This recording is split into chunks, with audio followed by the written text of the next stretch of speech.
भाई जो गुरु बचन पे डट गे, कट गे फंद 84। सतगुरु साहिब एक शरीरा और सतगुरु बिना न लागे तीरा। बिल्कुल क्लियर कर दिया कि जो मंद बुद्धि भगत अपने गुरु को यानी सतगुरु को और कबीर को यानी परमात्मा को दो मानते हैं, अलग अलग मानते हैं, उनका गुरुदेव ने भ्रम निवारण कर दिया कि सतगुरु और साहिब एक शरीरा, दोनों एक ही शक्ति हैं और सतगुरु बिना न लागे तीरा। लेकिन उस कबीर जी से महत्वपूर्ण भगत के लिए सतगुरु होता है, क्योंकि सतगुरु बिना न लागे तीरा अर्थात भक्ति करके सतगुरु ही तुझे उस तीर पहुंचाएगा, सतलोक के किनारे पहुंचाएगा। इसलिए कबीर अर्थात परमात्मा से ज्यादा प्राथमिकता एक भगत ने भक्ति मार्ग पर अपने सतगुरु को देनी चाहिए।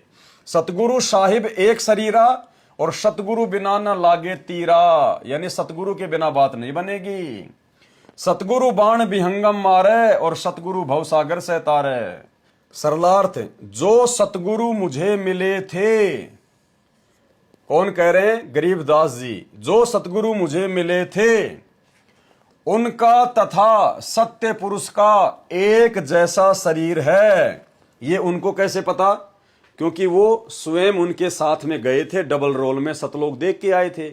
इसलिए गरीबदास जी वास्तविकता बता रहे हैं कि पिछली पीढ़ी के भक्तों, संत रामपाल जी से नाम दीक्षा लेने के बाद इस भ्रम में मत डोलना कि सतगुरु अलग है और कोई कबीर अलग है। कहते मैं अपनी आंखों से जाकर देख के आया हूं। और आदरणीय गरीबदास जी कहते हैं कि हम देखा सो सांच है और सकल परपंच, यानी मैंने जो अपनी आंखों से जाकर सतलोक में देखा वो सत्य है, बाकी सब झूठ है। तो क्या कह रहे हैं? जो सतगुरु मुझे मिले थे उनका तथा सत्य पुरुष का एक जैसा शरीर है, अर्थात परमात्मा नर आकार है।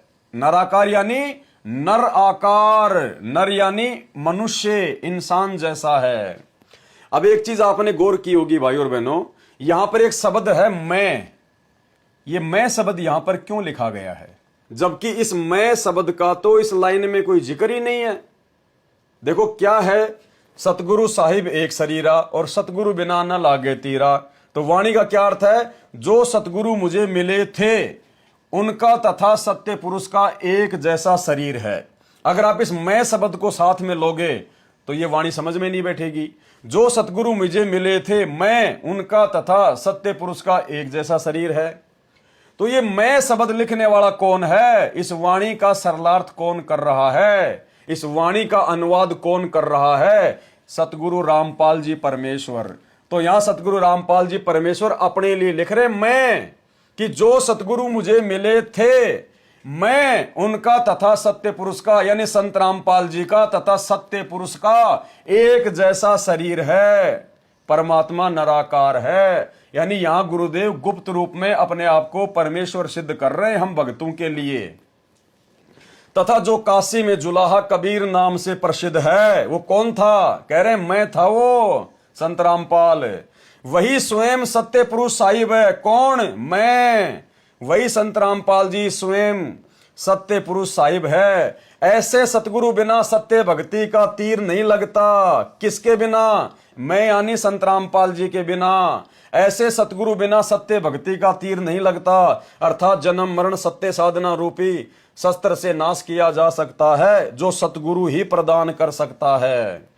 सतगुरु विहंगम, विहंगम क्या होता है? जैसे पक्षी एक स्थान से उड़कर दूसरे स्थान पर चला जाता है, उसको विहंगम मार्ग अध्यात्म में कहते हैं। बाण मारता है अर्थात ऐसा भक्ति मार्ग दे देता है जिससे साधक पक्षी की तरह उड़कर सत्य लोक चला जाता है। क्योंकि जब पक्षी एक जगह से दूसरी जगह उड़ता है तो पीछे कोई निशान नहीं छोड़ता है, अतः उसको विहंगम मार्ग कहा जाता है, विहंगम चाल।